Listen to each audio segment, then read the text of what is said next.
I am Caroline Hayes, 35 years old. And when I married Ethan Marshall, I thought my life was complete. He slipped a $1 billion diamond ring onto my finger, the Solara stone, and the world called it the most expensive symbol of love in America. But I never imagined that same ring would turn my husband and my own sister against me. I still hear Madeline's whisper the night she tore it from my hand on the deck of our yacht. "Say hello to the sharks," she breathed as they pushed me into the Black Pacific. They thought I would never come back. What happened next will make you question what family and love really mean. Stay with me, because you will want to hear how this story ends. But before I tell you how I survived, you need to understand how it all began. I was 35 years old when I thought I finally had everything I had worked for, growing up in Seattle with my head always buried in books and lines of code. I never imagined that one day I would stand on a stage in Palo Alto announcing the sale of my company for nearly $900 million. Neuropulse was my creation, a startup I had begun in a cramped apartment after finishing my computer science degree at Stanford. I poured every sleepless night into it. Every ounce of energy. Every idea that people once dismissed as unrealistic. When TechSphere Global acquired it in 2022, the reporters called me the quiet genius from Washington who had built an empire out of algorithms that could read human emotion. I simply felt exhausted but grateful that all the sacrifices had meant something. In the midst of this whirlwind of success, I met Ethan Marshall. He was 39. A venture capitalist with that polished California charm I had only seen in movies. He knew how to make everyone feel like they were the most interesting person in the room. And when he turned that attention on me, I was caught off guard. For years, my life had been about product launches and coding sprints, not candlelit dinners or champagne toasts. Ethan changed that. He showed up at every conference I attended, asked thoughtful questions about my work, sent flowers to my office without a note so I would wonder. And eventually, he asked me to dinner at a quiet restaurant in San Francisco. From that first dinner, it was like a current, pulling me forward. We talked for hours, not just about technology or finance, but about books, travel, the future. He told me he admired how I had built everything myself. When he kissed me outside the restaurant, I felt something I had denied myself for years. A rush of hope that maybe I could have both success and love. Within 8 months, we were planning a wedding. The ceremony was small, held on the cliffs near Carmel, with the Pacific stretching endlessly behind us. The wind carried the sound of the waves as I walked down the aisle, my father's arm steady beside me. Ethan looked at me with that confident smile that made me believe he would never let me fall. When he slid the ring onto my finger, I remember the collective gasp from the guests. It was not just any ring. It was a diamond of legendary provenance, once part of a European royal collection.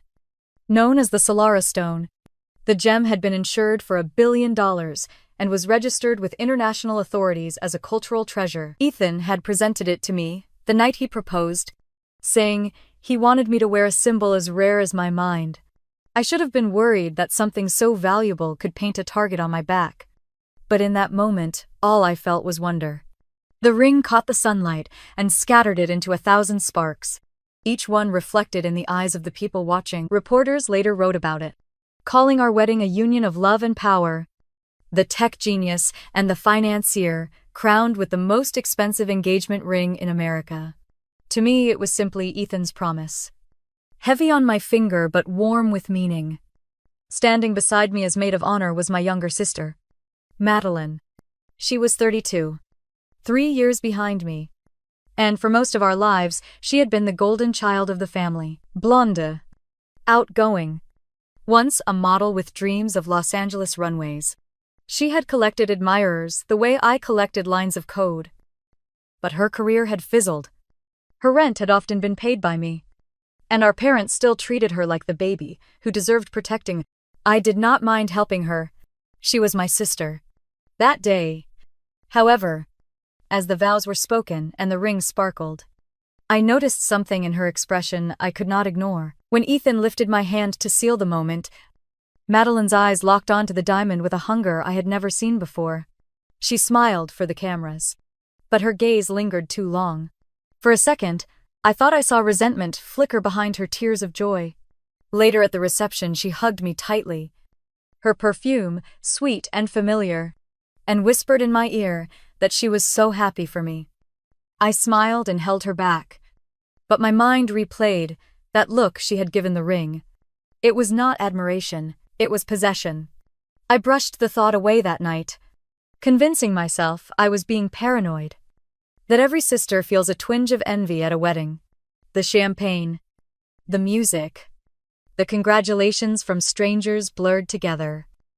Ethan and I danced under string lights, his hands steady on my back, and the ring gleamed between us, as if sealing the promise of a future that nothing could shatter. What I did not know was that the same jewel which symbolized love in that moment would one day become the reason my husband and my sister plotted my death. And the memory of Madeline's eyes on that diamond would return to me like a warning I had failed to hear. My parents, Gloria and Robert Hayes, were both retired high school teachers who had always carried themselves with quiet dignity. But when it came to their daughters, the balance was never equal. From as early as I could remember, the spotlight had been cast on Madeline. She was the pretty one, the charming one, the child who could bring a room to life just by walking into it. I, on the other hand, was the quiet achiever, the girl praised only when the report card had straight A's or when my science project won another ribbon. I do not think they meant to make me feel like less. Parents rarely do, but when Madeline forgot her homework, there was always a soft laugh and a comment that her creativity mattered more. When I brought home a trophy, there was a pat on the shoulder and a reminder not to brag. It became the rhythm of our household. Madeline basking in approval, and me working tirelessly for scraps of recognition. By the time I was in middle school, I understood the rules. Madeline's mistakes were forgivable. Mine were lessons in responsibility. If she skipped practice, it was because she was finding herself. If I dared to miss one, it was a disappointment. I buried myself deeper into computers, into the glow of the monitor that never judged me, into the logic that never favored beauty over effort. The divide followed us into adulthood. Madeline left for Los Angeles, chasing a modeling career, and I stayed behind, finishing my degree, coding until my eyes burned. Her calls came every few weeks, her voice trembling as she told me she could not pay rent, or her car had broken down, or an agency had promised her the world and delivered nothing. Each time I wired money, telling myself she just needed one more chance. There was a night I will never forget when she called crying from the back of a taxi. She said she had nowhere to go, that her landlord had locked her out. I paid her deposit for a new place without hesitation. My savings were already thin from building my startup, but I told myself it was my duty. Family takes care of family, even when it is one-sided. When I finally made it, when Neuropulse grew large enough to attract serious investors, my parents told everyone how proud they were of me. Yet even in those conversations, they managed to remind me how worried they were about Madeline, how she was still searching for her path. I would listen, swallowing the sting, and send her another check. At my wedding, their favoritism took a quieter form. I could hear my mother whisper to one of her friends how radiant Madeline looked as maid of honor, as if the day were partly about her too. My father fussed over whether Madeline had eaten, whether her shoes were comfortable, all while I adjusted my own veil in silence. I smiled through it, reminding myself the day was about love, not old wounds. During the reception, Madeline held my hand tightly. She leaned in close, her eyes fixed not on me but on the diamond blazing at my finger. The music thudded around us. Guests laughed and clinked glasses, but her words slid into my ear sharp and deliberate. She said she would die for a thing like this. Her lips curved into a half-smile that did not reach her eyes. I pulled back, searching her face. Maybe she meant it as a joke, a throwaway line born of champagne and envy. Yet the way she held my hand, her nails pressing lightly into my skin, told a different story. There was a hunger there, a craving I had never seen directed at me before. I tried to shake it off, telling myself not to read too much into a careless remark. Families say strange things when emotions run high. But later, When Ethan spun me around the dance floor, and the chandeliers reflected the diamond's fire across the room, I caught Madeline watching again. She was not smiling. Her expression was taut. Her jaw set. Her gaze locked on the stone like it was the only thing that mattered. After the wedding, she stayed close. She insisted on helping me pack for our honeymoon, lingered in my dressing room while I changed, asked questions about the ring, its weight, its history, its insurance. At first, I answered lightly, amused by her curiosity. But then her questions turned specific. She wanted to know if the stone could ever be replaced, if the registry made it impossible to sell, how often I wore it. I remember laughing it off and saying, she sounded like a jeweler more than a sister. She just shrugged and smiled. But her eyes did not soften. My parents did not notice. They never did. To them, Madeline was still the little girl who could do no wrong. When I later mentioned, she seemed fascinated by the ring. My mother waved it away, saying every woman admired beautiful jewelry. My father chuckled, calling it sibling rivalry. Nothing serious? I wanted to believe them. But the words she had whispered on my wedding day kept echoing. Emphasis on would die. It was the way she said it. Not light or playful, but solemn, almost reverent. Like a vow. Over the following months, I sent her money again and again. She said modeling was drying up, that the agencies had moved on to younger faces, that she was considering a career change. I suggested she go back to school, offered to pay her tuition. But she scoffed at the idea. She said people like me could bury themselves in books. But she was meant to live in the spotlight. She just needed one more break. I listened, as I always had. And I wired the funds. Each transaction felt heavier than the last. A mix of guilt and obligation pressing on me. The ring sparkled on my finger through it all. A constant reminder of the imbalance that had defined our lives. Looking back now, I see that moment at the reception with clarity. Madeline's whisper was not a careless remark. It was a warning. A glimpse into a mind already consumed by envy. It was the seed of something darker. Something that would grow until it threatened to destroy me completely. In the months after the wedding, Ethan was attentive and affectionate in ways I had never experienced before. He planned spontaneous weekend trips to Napa, sent flowers to my office in Palo Alto, and always seemed to know when I needed a hand on my back to steady me. For a while, I let myself believe I had finally found the balance I had been chasing. The union of work and love. But after TechSphere finalized the acquisition and the last wire transfer cleared, I began to notice small cracks forming in the life we had built. At first it was subtle. Ethan's phone, which used to sit face up on the table, now stayed locked with a passcode. I did not know. He started taking calls in another room, his voice dropping low, the kind of tone that suggested secrets. I brushed it aside, telling myself it was business, that venture capital deals required discretion. Yet the late nights stretched into early mornings, and the trips labeled as conferences came, without details or agendas. He still smiled at me, still kissed my forehead before leaving.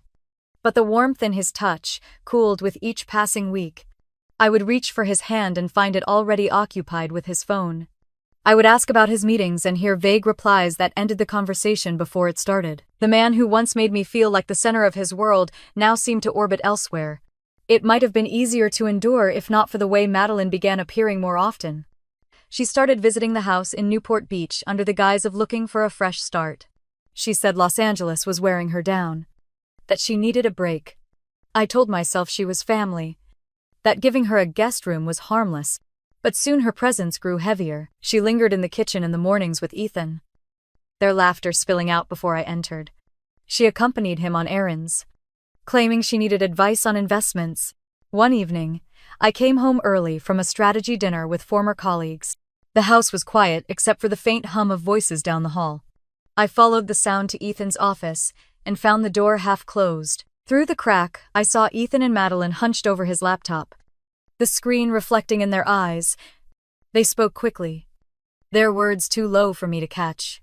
The instant I pushed the door open, they both flinched. Ethan snapped the laptop shut so fast, the lid echoed against the desk. Madeline's smile was strained. Her cheeks flushed. She rose from the chair with a casualness that felt rehearsed. Ethan cleared his throat and leaned back as if nothing had happened. He said he was showing her some investment opportunities, that she had asked for advice about her future. His voice was smooth, practiced. The same tone he had used with investors years ago when selling them on risks that looked like guarantees. I nodded, pretending to accept the explanation, but the tension in the room clung to me like humidity. Madeline slipped past me with a glance that was quick yet telling. Ethan gave me a look that was meant to be reassuring.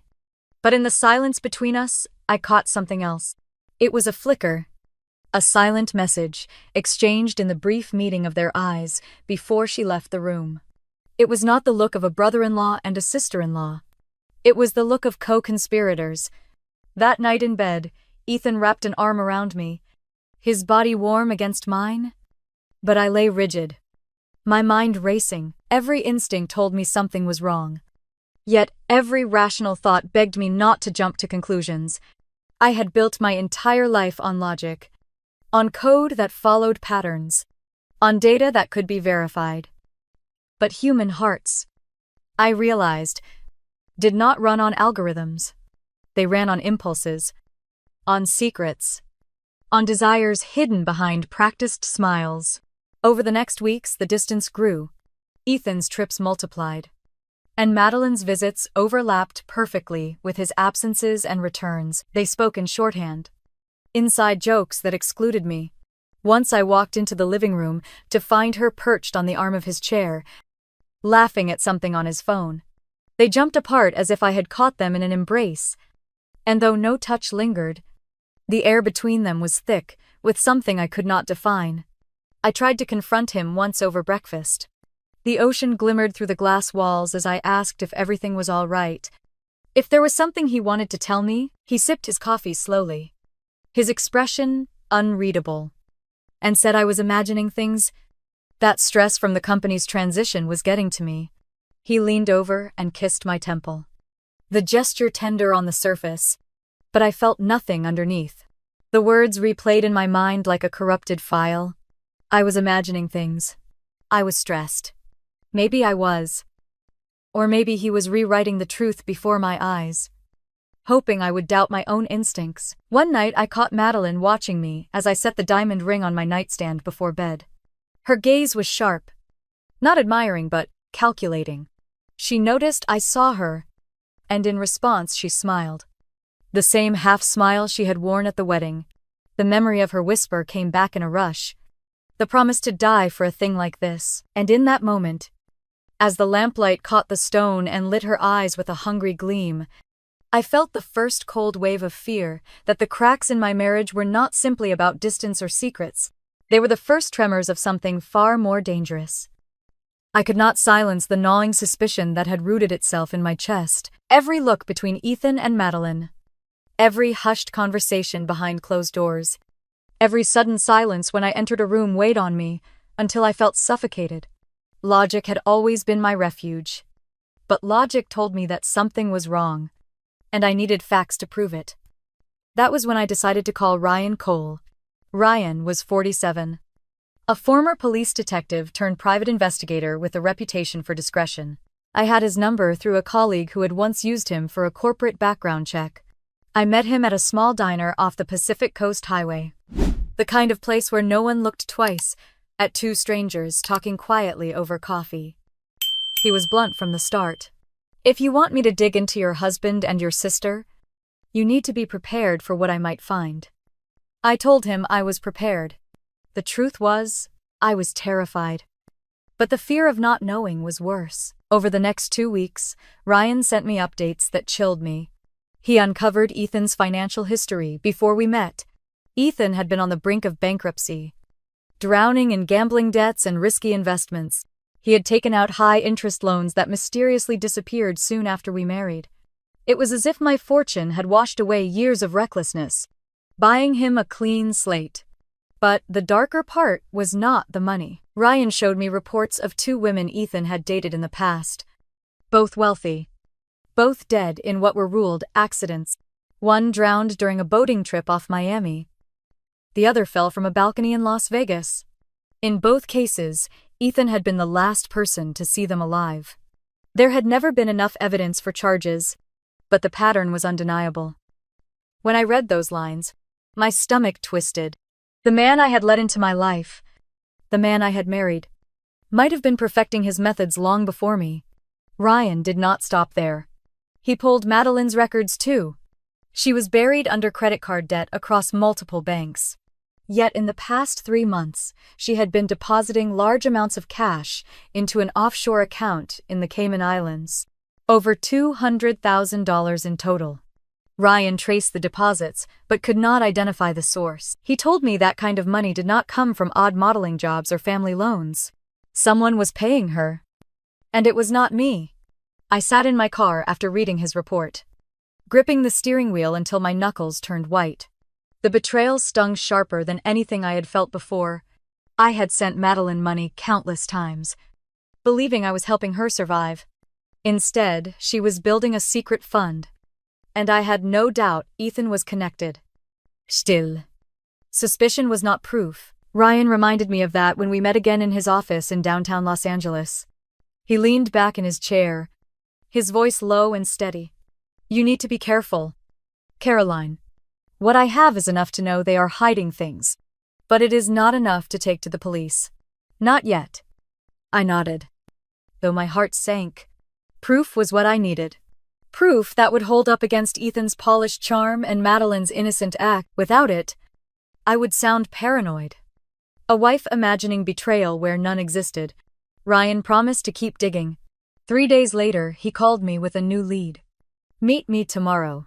You need to see this in person. We met again at the diner. He slid a manila envelope across the table. Inside were photos. Grainy but clear enough. Ethan walking out of a high-rise in New York City. At his side was a man. Ryan identified as a broker known in underground markets for arranging sales of rare gems and artifacts. They shook hands, their expressions tight and businesslike. I stared at the photos, the blood rushing in my ears. Ethan was not just hiding financial troubles. He was making moves to sell something worth billions. Ryan's eyes met mine. He is not talking to this man about stocks or venture deals. This is about your diamond. The registry makes it difficult to sell legally. But on the black market, the Solara stone would fetch nearly anything. My hand trembled as I placed the photos back in the envelope. The whispers, the secret smiles, the questions Madeline had asked me about the ring's insurance and registry, all aligned into one horrifying truth. They were not simply betraying me emotionally. They were plotting around the very object that symbolized my marriage. As I left the diner that afternoon, clutching the envelope, I felt the ground beneath me shift. The cracks in my marriage were no longer cracks. They were fault lines, and the tremors were building towards something catastrophic. I drove home with my mind spinning, the envelope on the passenger seat like it carried a live charge. Every red light felt too long.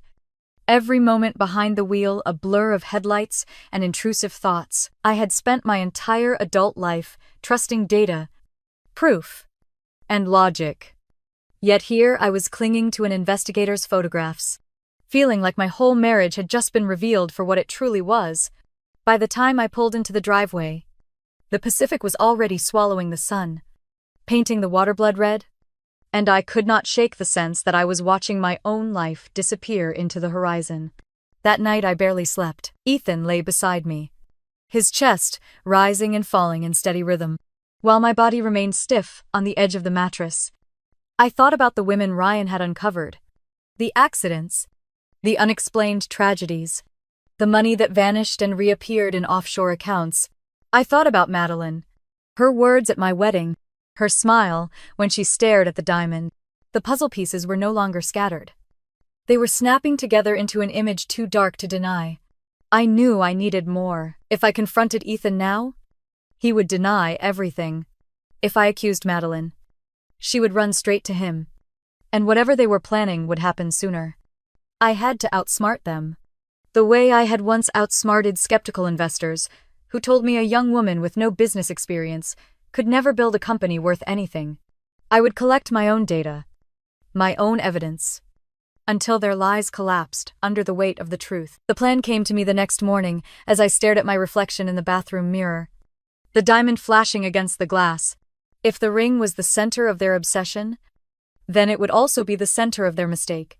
I called Ryan later that day and told him what I wanted. A hidden camera, small enough to escape notice, disguised in something they would never suspect. He raised an eyebrow but didn't argue. 2 days later, he delivered a velvet jewelry box, identical to the one I already used for the Solara stone. But this one had been fitted with a pinhole camera and a tiny microphone sensitive enough to catch whispers.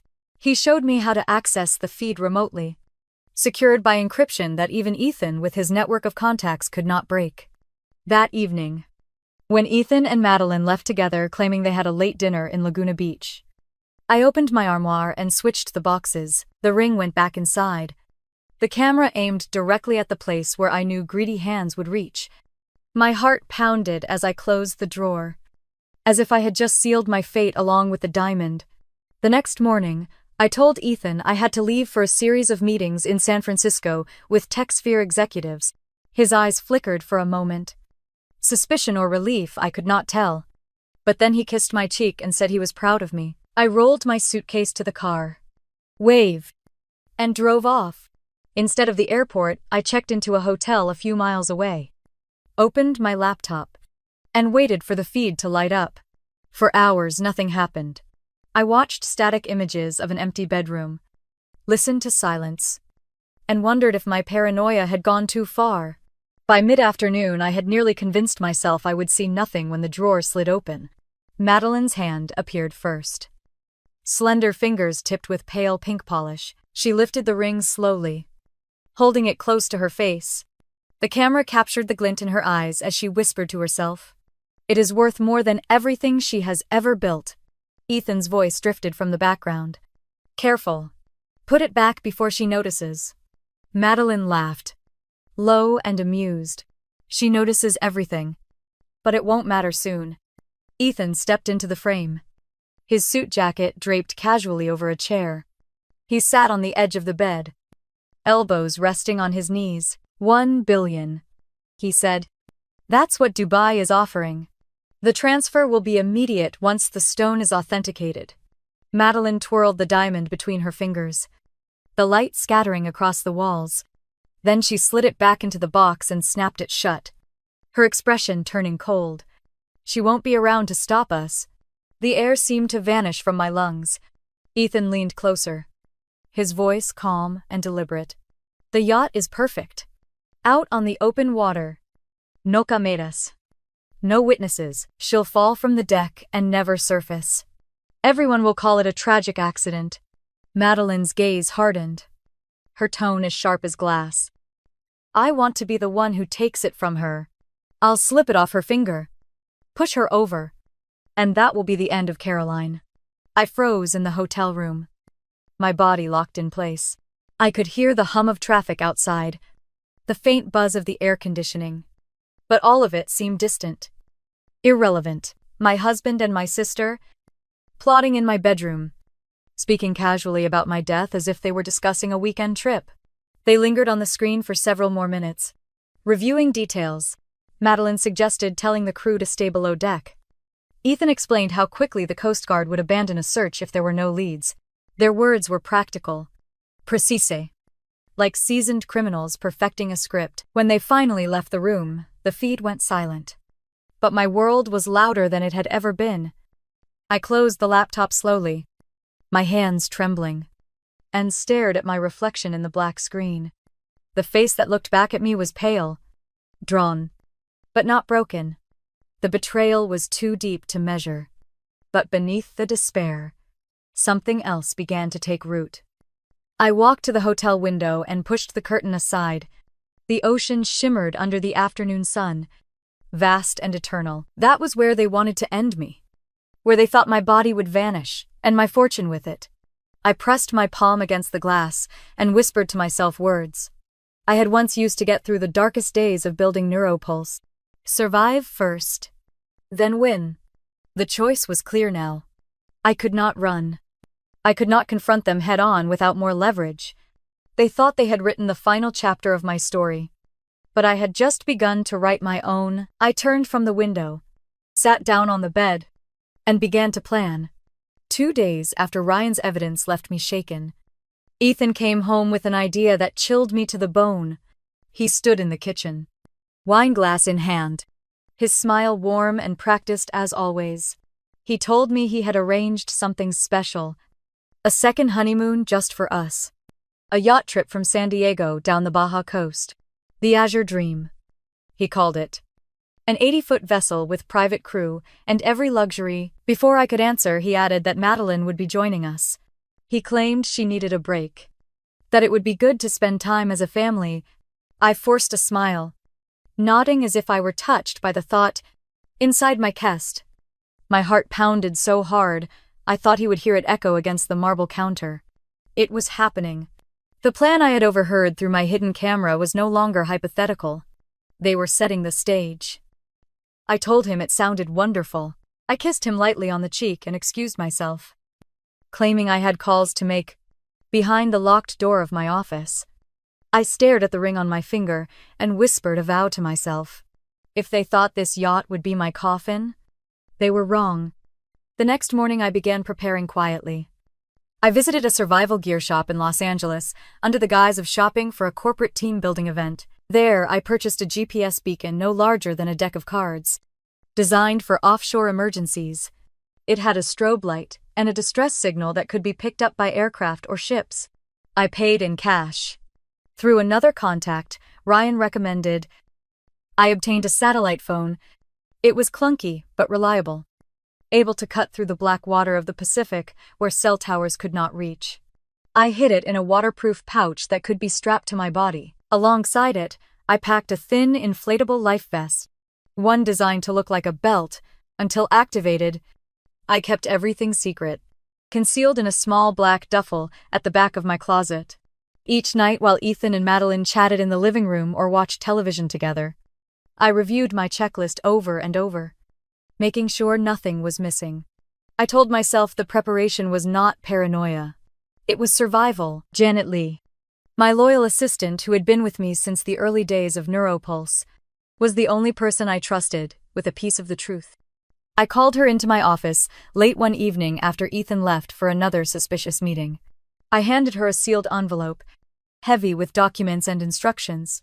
Janet frowned, sensing the gravity of the moment. What is this? Caroline, if you don't hear from me for 3 days, open it, I said. If you do hear from me, destroy it. Her eyes widened. Caroline, what is going on? I touched her hand gently, forcing calm into my voice. I can't explain right now. Just promise me you'll follow what's inside if I go silent. She hesitated, then nodded, her face pale. You know you can trust me. I squeezed her hand, grateful for her steadiness. Without her, I would have felt like I was drifting alone into darkness. The week leading up to the trip was suffocating. Ethan was more affectionate than he had been in months. As if rehearsing for the role of a devoted husband, he brought me breakfast in bed, arranged flowers in the foyer, and told me he could not wait to spend uninterrupted days with me at sea. Madeline, meanwhile, flitted around the house like a shadow, her laughter a little too bright, her movements a little too rehearsed. I watched them closely, masking my revulsion with polite smiles. When the morning of departure arrived, I dressed carefully, packing light but purposeful. I slipped the GPS beacon, satellite phone, and inflatable vest into my duffel beneath a cover of books and scarves. Ethan carried his leather suitcase to the car, whistling, as if this were just another vacation. Madeline appeared in oversized sunglasses and a silk scarf, tossing her bag into the trunk with a smile that didn't reach her eyes.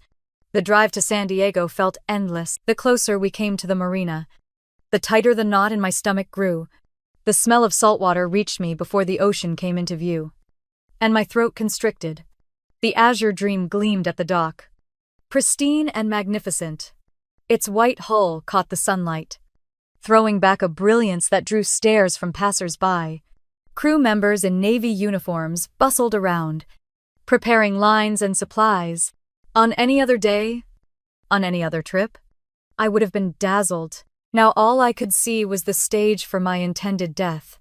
As we stepped onto the deck, Ethan's hand pressed warmly against my back. Madeline walked ahead of us, turning to smile as the sea breeze lifted her hair. The crew greeted us with practiced cheer, unaware that they were escorting me into what Ethan and Madeline believed would be my grave. I set my bag down in the stateroom, assigned to me and Ethan. My fingers brushing the hidden compartments where my lifelines waited, I inhaled slowly, filling my lungs with the sharp scent of the ocean. This was it. The performance was beginning. Every wave that lapped against the hull whispered of danger. Every creak of the ropes reminded me that they thought I would never leave this yacht alive. And as I stepped back onto the deck, the sunlight glaring off the endless water, I felt the weight of certainty. The Azure Dream was not just a vessel, it was the theater they had chosen for my final act. But what they did not know was that I was already preparing to rewrite the ending. The first days aboard the Azure Dream were a performance staged with perfection. The yacht gleamed like a palace on water, with polished teak decks, white leather lounges, and a dining room where every meal looked stolen from the pages of a magazine. The chef presented towers of seafood, plates of tender steak, and desserts so delicate they seemed untouchable. Ethan played the role of the attentive husband, pouring my wine, laughing at my jokes, brushing my hand at the table. Madeline dressed like a movie star, her hair styled flawlessly each morning, her sunglasses never hiding the sly satisfaction in her eyes. To anyone watching, we looked like a trio wrapped in harmony. But beneath the smiles and clinking glasses, the truth lay raw. I saw the way Ethan's gaze lingered on Madeline a little too long when he thought I wasn't looking. I saw the way her laugh fell too easily at his remarks, as though rehearsed for his approval. At night, when the yacht rocked gently under the moonlight, I lay awake listening to the muffled cadence of their footsteps in the corridor, their voices dipping when they passed near my cabin. By the fourth night, the air felt heavy with anticipation. As though the yacht itself knew what was coming, the crew had been dismissed to their quarters early, a suggestion Ethan insisted would give them rest after long days of service. The three of us sat on the upper deck, the Pacific stretching into endless darkness around us. A warm breeze carried the scent of salt and diesel, mingling with the sweetness of the cocktails Ethan prepared. He handed me a tall glass rimmed with sugar, the liquid inside a vivid shade of coral. His eyes met mine with practiced tenderness. "For you, sweetheart, I made it extra strong. Just the way you like it." I took the glass, feeling its chill against my palm. I lifted it slowly, letting the condensation slide down my fingers. I tipped it toward my lips. But as Ethan turned to hand Madeline her drink, I tilted the glass just enough for the liquid to spill over the edge, seeping silently into the cushions beneath me. I let a trace touch my tongue, bitter with chemicals hidden under the sweetness of fruit. "Delicious," I murmured, my voice steady. Ethan smiled, satisfied, and settled back with his own glass. We sat in a fragile silence, the stars scattered overhead like broken glass. I let the minutes stretch, then let my body slacken, my head tilt as though heavy with exhaustion. I slurred a few words, feigned the stumble of someone overcome by alcohol. The deck beneath me felt cool as I let myself collapse against the chair.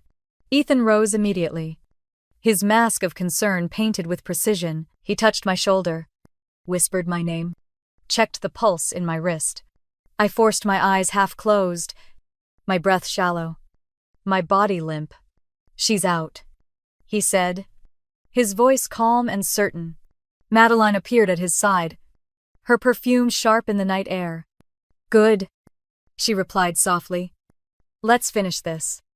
I felt her hands at me fingers, tugging.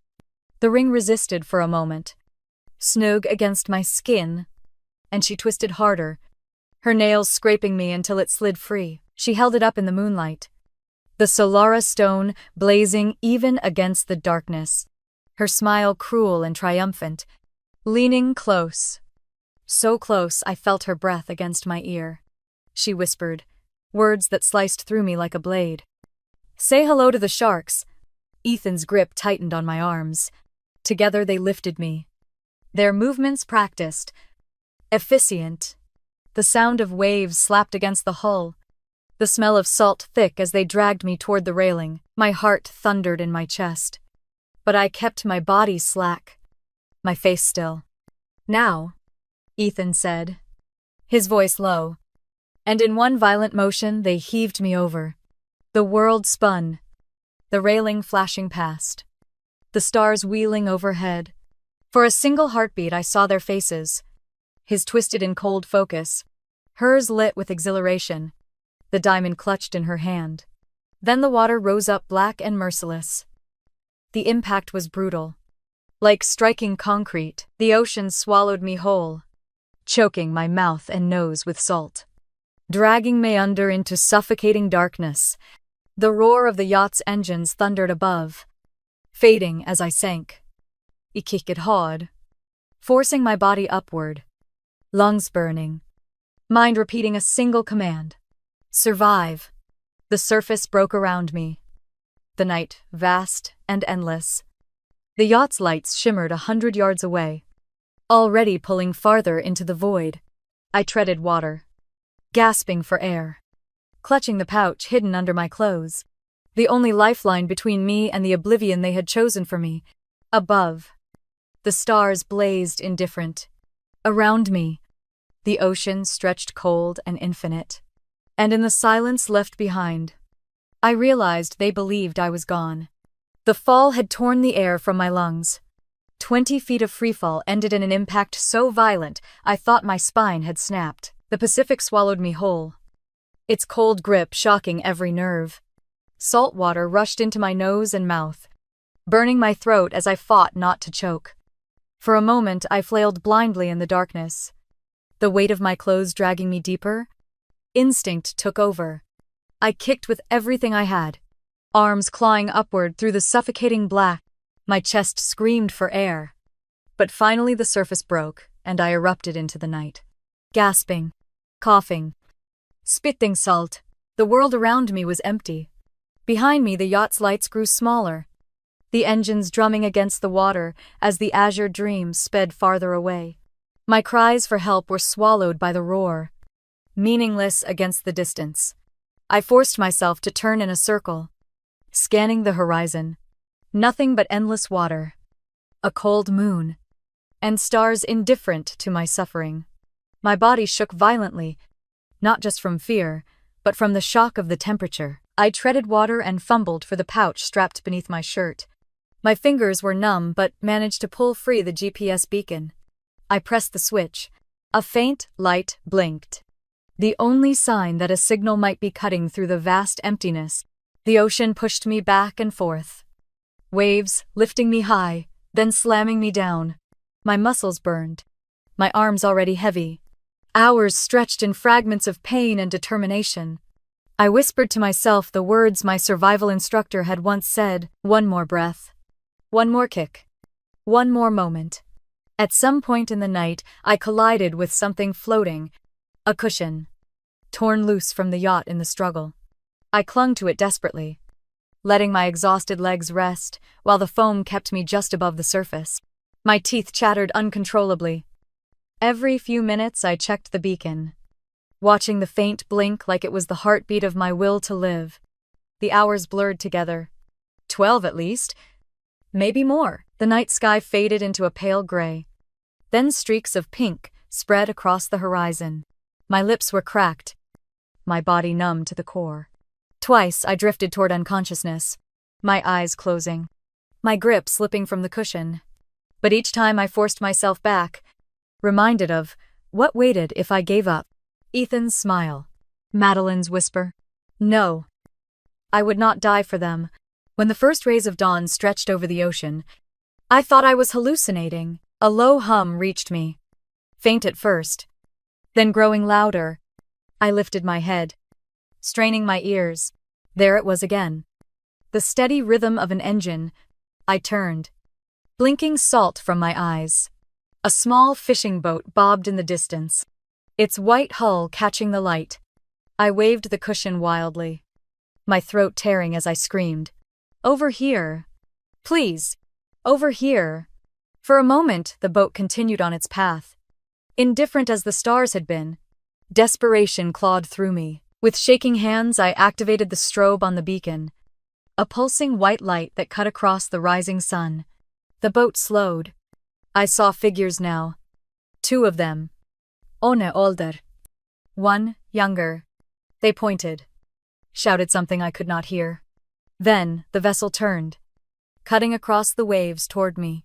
Relief flooded my body so strongly, I nearly let go of the cushion. I forced myself to cling tighter as the fishing boat drew near, the sound of its motor filling the silence that had threatened to consume me all night. A weathered man with deep lines across his face leaned over the side, speaking rapid Spanish, his voice full of disbelief. Beside him, a boy, no older than 20, reached out with a pole. "Grab on," he called in broken English. I summoned the last strength in me, reached, and caught hold. Strong arms hauled me from the water, my body collapsing onto the wooden deck. I coughed violently, salt water spilling onto the boards, my chest heaving. The older man knelt beside me, wrapping a rough wool blanket around my shoulders. His son pressed a bottle of water into my trembling hands. The man's eyes searched mine, cautious but kind. "Señora," he asked, his accent thick but clear. "Where is your boat?" I tried to answer, but my throat was raw. My voice, a broken whisper. "Gone." They left me. Father and son exchanged glances, suspicion and compassion battling in their eyes. They did not press me for details. "Not yet." The older man only nodded firmly. "Rest. Safe now. We take you to shore." I lay back against the deck, the smell of fish and diesel mixing with the salt in my hair. The waves rocked the small boat gently, so different from the violent ocean that had nearly claimed me. Above me, the sun climbed higher, warm on my frozen skin. I closed my eyes, the blanket pulled tight around me, and for the first time in hours, I allowed myself to believe that I might survive. Luis steered the boat toward the coastline, and the younger man, Marco, kept glancing at me, as if I might disappear again if he looked away.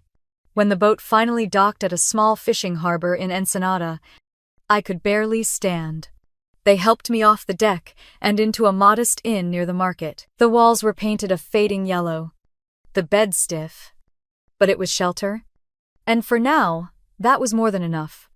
I gave the innkeeper a false name, Patricia Lane, one I had prepared months ago in a moment of paranoia. Luis accepted it without question, but I saw the flicker of doubt in his eyes. He did not ask for my true story, and I did not offer it. The less he knew, the safer he and his son would be. Over the next 2 days, they brought me food and checked in often. Marco left fruit and bottles of water by my door, sometimes adding small kindnesses, like aspirin or a clean shirt. Each time I thanked him, his shy smile reminded me of a life untainted by greed. Luis sat with me one evening and spoke quietly. "You carry heavy things, Señora," he said in Spanish. "Whatever they are, God gave you another chance. Do not waste it." That night I lay awake, listening to the sound of the waves against the shore. My body still ached, but my mind was sharper than it had been in months. They believed I was dead. That gave me the only advantage left. When I turned on the small television in the corner of the room, the confirmation came. My name filled the screen. Photographs of me smiling at charity events and technology conferences. The headline at the bottom read, "American Tech Harris Lost at Sea." I watched Ethan deliver a press conference in San Diego. His voice cracked as he described waking to find me gone. He dabbed his eyes with a handkerchief, his shoulders shaking. Beside him, Madeline leaned against the podium, her face pale, her mascara smudged as though she had been crying for hours. "Prayers for Caroline," she said softly into the microphone. My sister was everything to me. The reporters lapped it up, but I could see the act for what it was. I knew those tears. I had seen her smile when she pulled the ring from my finger. Social media exploded. Thousands of comments poured in, condolences mixed with questions. Some asked why Madeline, who had been traveling with us, had not tried harder to save me. Others wondered why she had chosen to accompany a married couple on what should have been a private trip. The speculation grew darker with each hour. She became a target for suspicion, though she masked it well. Ethan, however, basked in the attention of a grieving widower, using the moment to polish his image, watching from the tiny television. My fury simmered. 3 days passed. I had left strict instructions with Janet before the yacht trip. If I went silent for that long, she was to open the envelope I gave her. She did. Late that night, I logged into the emergency email I had created. There was a message waiting from her. Coded but unmistakable. Caroline, if you are reading this, I know the truth now. I will wait for your instructions. You are not alone. Tears welled in my eyes. But they were tears of relief this time. Janet had always been loyal. And now she was the first thread of the net I would weave around Ethan and Madeline. I told her to connect me with Olivia Tran, a young cybersecurity specialist I had once mentored during my company's early years. Olivia was 27 now, brilliant and fearless, with a reputation for finding what others believed erased. Through encrypted calls, she spoke with me from her apartment in Austin. Her voice carried excitement beneath the caution. I have been monitoring Ethan's accounts, she said. He is sloppy. Too confident. He sent emails to a broker in Dubai, attaching details of the Solara stone. He even negotiated payment schedules. My breath caught. Can you recover them already done? She replied, sending me files through the secure channel. Deleted messages. Drafts. Even attachments with the diamond's registry number, enough to tie him to smuggling attempts on the international market. I opened the files on the old laptop Louise had lent me. Ethan's words glared back, his arrogance immortalized in text. The Solara stone is free of insurance claims. He wrote in one. Buyer assumes possession within 7 days. There it was. The proof that what I had feared was real. Not just betrayal. Not just attempted murder. But a conspiracy to sell one of the rarest diamonds in the world through black channels. The walls of the inn seemed to close in, as I read line after line. My survival had not just given me another chance at life. It had handed me the keys to their downfall. Outside, the fishermen returned from sea, their voices carrying in the night. Inside, I closed the laptop slowly, the reflection of my own eyes staring back at me from the dark screen. They thought I was gone, but I was only just beginning. 3 months passed before I set foot again on American soil. By then, Ethan and Madeline had exhausted their little honeymoon of excess, parading through Europe with my money and my diamond, smiling for cameras as if grief had already been washed away by champagne and silk. They returned to Newport Beach in the early fall. Just as the ocean winds carried the first chill of the season, the house that had once been mine stood waiting, its glass walls glowing against the evening sky. I arrived hours before them, slipping in through the service entrance. Ethan had never bothered to update the biometric lock I had installed years ago, arrogant enough to believe the dead would never return. My fingerprint was still recognized instantly. The soft click of the door opening into silence. The mansion smelled faintly of dust and expensive candles. My footsteps echoed across marble floors I had once chosen myself, now littered with Madeline's tasteless touches. Gold-framed mirrors hung where my art had been. A cheap perfume clung to the air. I walked through the rooms methodically, my heart steady, my hands certain. In the dining room I found what I needed. I laid a white linen cloth across the long mahogany table. 3 place settings gleamed under the chandelier. Crystal glasses filled with wine I had poured myself. And at the center I placed the box, small, velvet, and ominous. It looked delicate, almost inviting. But inside lay everything I had collected during those months abroad. When the preparations were finished, I stood in the hallway, watching the monitors on my tablet. Outside, headlights cut across the driveway as the black SUV rolled to a stop. Luggage clattered against the pavement. Their laughter carried faintly through the night as they stumbled toward the door. Drunk on indulgence and convinced of their triumph, the lock turned. Ethan stepped in first, his tan still fresh from Italy. His shirt open at the collar, Madeline followed, wrapped in a silk scarf. Her heels clicking across the tile. They froze almost immediately. The lights in the foyer had been turned on. Jazz music drifted softly from the speakers. Ethan's head tilted, his expression sharpening. "Did you leave the lights on?" he muttered. Madeline shook her head, her hand tightening on his arm. Her voice dropped to a whisper. "Ethan, something is wrong." They moved cautiously through the house, their footsteps growing louder as they neared the dining room. I stepped out from the shadows before they reached the doorway. My hair had returned to its natural brown, cut neatly to frame a face hardened by survival. I wore simple black, nothing like the bright silks and diamonds they favored. "Welcome home," I said, my voice steady. "Cold. I have a gift for you both." Madeline's scream tore through the room. Her hands flew to her mouth, her eyes wide with terror. She stumbled back against the wall, shaking her head violently. "No. No. It is not possible. You are dead. You drowned." Ethan went pale, though his composure lasted longer than hers. He blinked once, twice, as though trying to force the image of me into something rational. Finally, his jaw clenched, his mask of grief slipping just enough to show the predator underneath. "You," he said softly. How I did not answer immediately. I let the silence stretch, until the only sounds were the soft clink of wine glasses on the table and Madeline's uneven breathing. Then I gestured toward the box at the center of the table. "Why don't you open it and see?" Madeline shook her head frantically, refusing to move closer.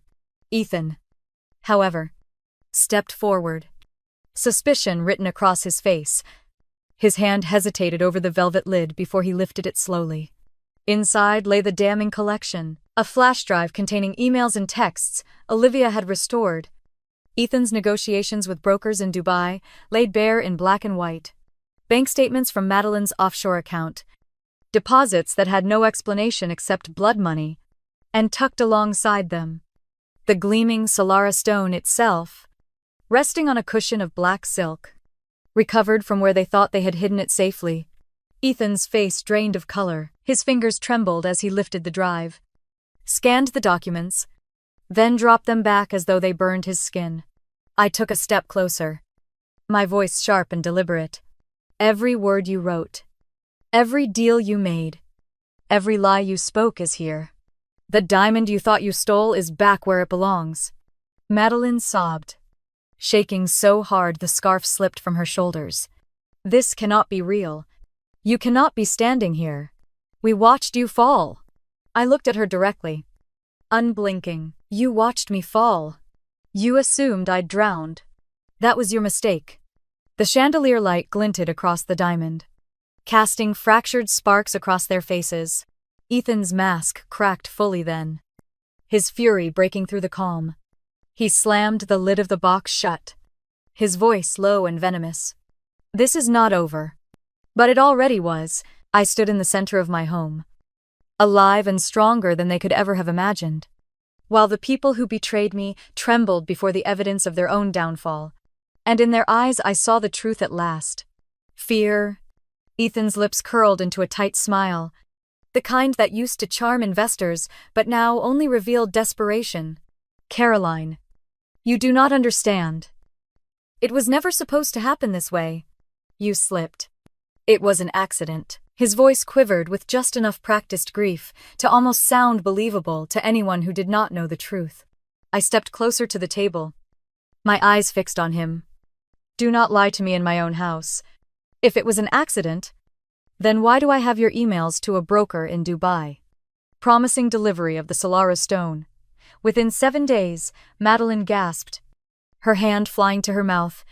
She looked at Ethan with panic, as if he had promised her those secrets would never see the light of day. Ethan's jaw tightened, his calm mask faltering. "Open the box," I ordered. His hesitation lasted only a second before pride forced him forward. He flipped the lid, and the room lit with the fire of the diamond. The Solara stone sat gleaming against black silk, the USB drive beside it like a dagger waiting to be unsheathed. Madeline staggered back, as if the sight itself could wound her. No! No! That cannot be here. We hid it. I folded my arms. Steady. Unblinking. You thought you hid it, but you underestimated me. Ethan snatched the drive with shaking hands. Trying to maintain control, he shoved it into the laptop I had already set on the table. The screen came alive with a folder titled in simple letters, Evidence. He clicked. And their own voices spilled into the room. The recording played clear. Ethan's measured tone. Madeline's sharp whispers. The yacht. The drugs. The plan to throw me overboard. I want to be the one who takes it from her. Madeline's voice hissed from the speakers. I want to be the one who ends her. Hennes Boglil. Her eyes wide with horror, as if hearing herself for the first time. She pressed her hands to her ears. That is not me. That cannot be me. I leaned forward. My voice cold. It is you, Madeline. I remember the moment perfectly. When you pulled the ring from my hand and leaned down to whisper, "Say hello to the sharks." Her face crumpled, tears spilling freely. But I felt no pity. Ethan slammed the laptop shut, his breath ragged. This proves nothing. Words twisted, taken out of context. Then I tapped the box once more. The emails. Ethan. Shall I read them out loud? I pulled out a printed copy. The ink sharp against the paper. Buyer confirms funds. Delivery to be arranged discreetly. You wrote these. You signed them. For the first time, true rage overtook his fear. His hand darted to the table where a steak knife lay among the broken crystal. In one fluid motion, he gripped it and lunged at me. Eyes wild. If I am going down, then you are going with me. The knife glinted under the chandelier as it slashed through the air. I braced for impact. But before it could reach me, the front doors burst open. Boots thundered against marble. Shouts filled the room. Federal agents. Do not move. Ryan Cole was first through the door, his hand catching Ethan's wrist in midair, twisting with brutal precision. The knife clattered to the ground, spinning across the floor. Ethan roared, fighting, spitting curses as Ryan forced him down. 2 FBI agents closed in, weapon drawn, pinning him to the ground while he writhed like a rabid animal. Madeline screamed, backing against the wall, tears streaking her cheeks. She lifted her hands, trembling. Please. I did not want this. He made me. It was all him. I turned to her slowly, my expression calm, though my chest burned with the memory of saltwater lungs. Do not dare rewrite history now. I remember your hands pulling at the ring, your breath against my ear. You chose this. Madeline. Her sobs grew louder, her words breaking apart. I was jealous. I wanted to be free of your shadow, but he made me believe. My voice did not waver. No one made you lean over me and whisper those words. That was all you. Agent Lawson, a tall woman with sharp eyes, strode forward. Both suspects are under arrest, she declared, her tone leaving no room for argument. Ethan Marshall. Madeline Hayes. You are charged with attempted murder, conspiracy, and international smuggling. Cold steel snapped shut around Ethan's wrists as he continued to thrash. You will regret this. He spat, his voice guttural. You think you have won, but you are nothing without me. Ryan hauled him upright, ignoring his resistance. Ethan's face twisted with fury, but I only saw the hollow man he truly was, stripped of charm and power. 2 other agents moved to cuff Madeline. She offered no fight, only collapsed into their arms, her body limp, her cries pitiful. As they read her rights, she lifted her gaze to me one last time, eyes wide with pleading. Please, Priscilla, forgive me. I was your sister. I stepped closer, my voice dropping to a whisper only she and I could hear. You were the one who told me to say hello to the sharks.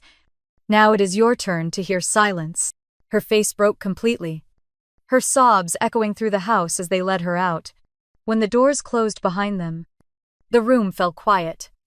The table still held the velvet box, the diamond burning under the light like a witness.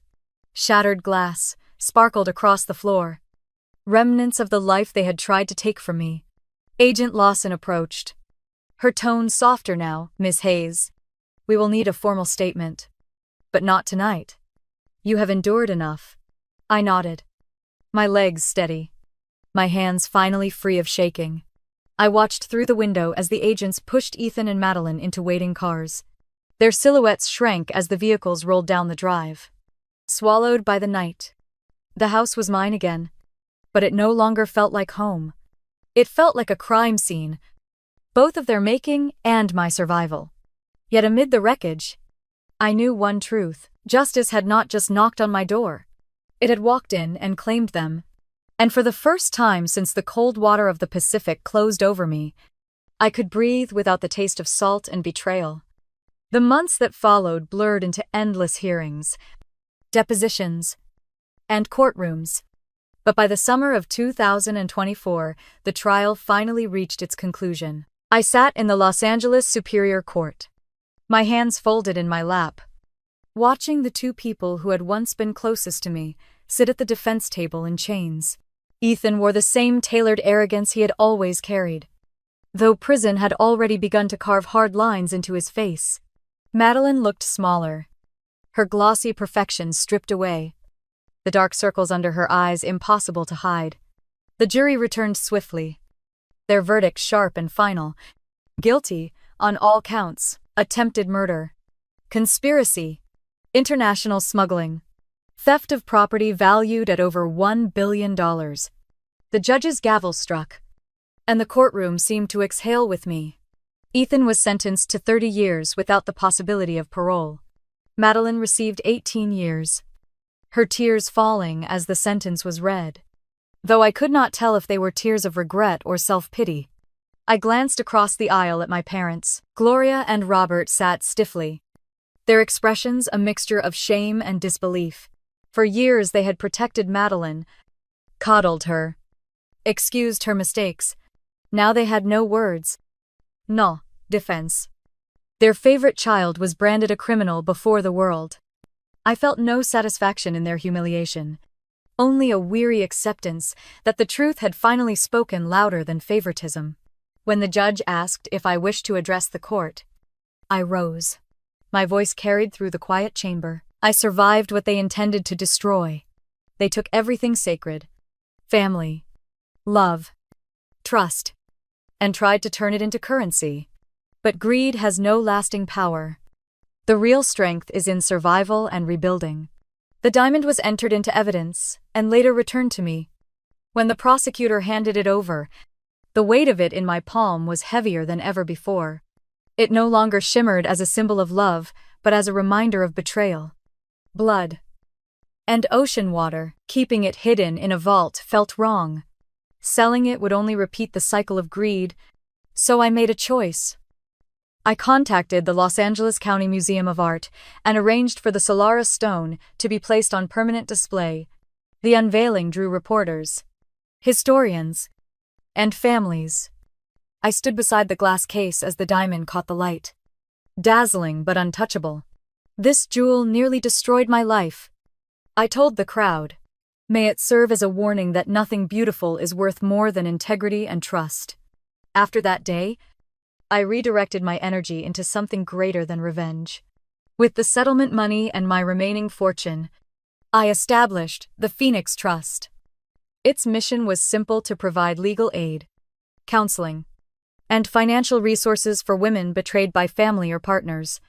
Women who found themselves trapped by manipulation and lies. The first time I met a survivor helped by the foundation, a young mother who had escaped an abusive marriage, I felt something I had not felt in years. Purpose. Her gratitude was quiet, but the strength in her eyes reminded me why I had lived when I should have died. Life slowly shifted into a rhythm again. I purchased a modest home overlooking the Pacific, nothing like the sprawling mansion that had become a stage for deceit. Its wide windows opened to the ocean. The same ocean that had tried to claim me, but now I faced it without fear. One evening I stood barefoot on the sand, the waves washing cool against my ankles. The horizon glowed with the setting sun, and I whispered to the sea. Greed destroyed them. Survival and rebuilding gave me strength. For a long while, I listened to the crash of water, each wave erasing the footprints behind me. The past would never vanish completely, but I no longer needed it. I had endured it, and I had risen from it. My story is not just mine. Many of you have faced betrayal, perhaps not on yachts or with diamonds, but in the quiet ways that cut just as deep.